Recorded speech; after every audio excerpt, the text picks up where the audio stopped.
বর্তমানে আমি এখন আছি নারায়ণগঞ্জের অ্যাডভেঞ্চার ল্যান্ডে। অ্যাডভেঞ্চার ল্যান্ডের সমস্ত সৌন্দর্য আপনাদের সামনে তুলে ধরবো এবং কমপ্লিট একটা ভ্রমণ গাইডলাইন দিব। তো চলুন শুরু করা যাক। Hello guys, it's me Adnan and welcome to my blog adventure land. বাংলাদেশের নারায়ণগঞ্জ পঞ্চবটি এলাকায় অবস্থিত এই অ্যাডভেঞ্চার ল্যান্ড প্রায় 6 একর 20 শতক জায়গা নিয়ে জমে উঠেছে এই পার্কটি।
অ্যাডভেঞ্চার ল্যান্ডে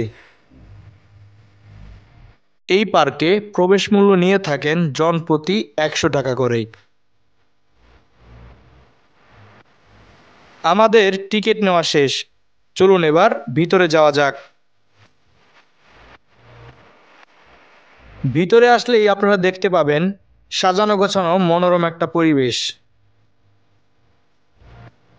এবং আরও একটি কথা আপনাদেরকে বলে রাখি, এই পার্কে আসলে আপনি অনেক রকম রাইড পেয়ে যাবেন, যেমন bumper car, twist, merry go, water wheel, honey swing, সোহার অ্যাডভেঞ্চার, ফ্যামিলি ট্রেন, মুভিং টাওয়ারের মতো জনপ্রিয় 10টি রাইড। এবং প্রত্যেকটা রাইডের প্রবেশ মূল্য নিয়ে থাকে 50 টাকা। আপনি যদি আপনার প্রিয় মানুষটাকে নিয়ে ভালো একটি সময় কাটাতে চান তাহলে আপনারা এখানে আসতে পারেন। পার্ক কর্তৃপক্ষ জানিয়েছে শিশুদের পছন্দের নানা রাইড ছাড়াও বিনোদনের জন্য বিশেষ ব্যবস্থা থাকছে এই পার্কে।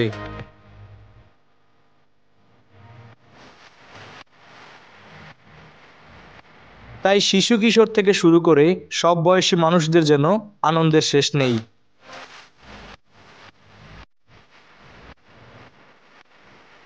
তাছাড়া আরও থাকছে পিকনিক স্পট, কার পার্কিং, রেস্তোরাঁ সহ অনেক ধরনের সুযোগ সুবিধা।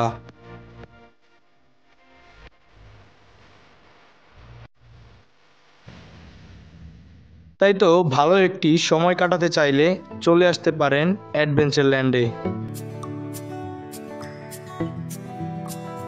রয়েছে সৌন্দর্য বর্ধনের জন্য লেক, ফুলের বাগান ছাড়াও দর্শনার্থীদের জন্য আরও রয়েছে চাইনিজ রেস্টুরেন্ট এবং রেস্ট হাউস। নারায়ণগঞ্জের হারানো ঐতিহ্য ফিরিয়ে আনা সহ এই জেলাকে বিনোদনের দিক থেকে সমৃদ্ধ করার লক্ষ্য নিয়েই গড়ে উঠেছে এই অ্যাডভেঞ্চার ল্যান্ড। এবং এই জেলার নামকরণ করা হয় 1766 সালে। নামকরণ করেন মুসলিম ধর্মীয় নেতা নারুল ইসলাম, যিনি বেনুর ঠাকুর বা লক্ষ্মীনারায়ণ ঠাকুর নামে অধিক পরিচিত ছিলেন।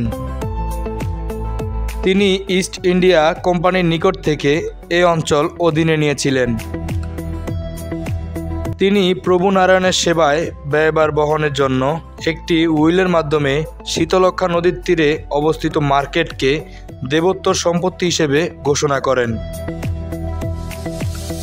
তাই পরবর্তীকালে এই স্থানের নাম হয় নারায়ণগঞ্জ। নারায়ণগঞ্জ নামকরণের পূর্বে সোনারগাঁও ছিল প্রাচীন বাংলার রাজধানী। মুসলিম আমলের সোনারগাঁও নামের উদ্ভূত প্রাচীন সুবর্ণগ্রামকে কেন্দ্র করেই বহু অঞ্চলে মুসলিম অধিকার প্রতিষ্ঠিত হওয়ার পর থেকে ঢাকা নগরের অদ্ভুতদের পূর্ব পর্যন্ত সময়কালে দক্ষিণ পূর্ববঙ্গের প্রশাসনিক কেন্দ্র ছিল সোনারগাঁও। সবাই ভালো থাকবেন, সুস্থ থাকবেন। দেখা হবে পরবর্তী কোনো ভিডিওতে।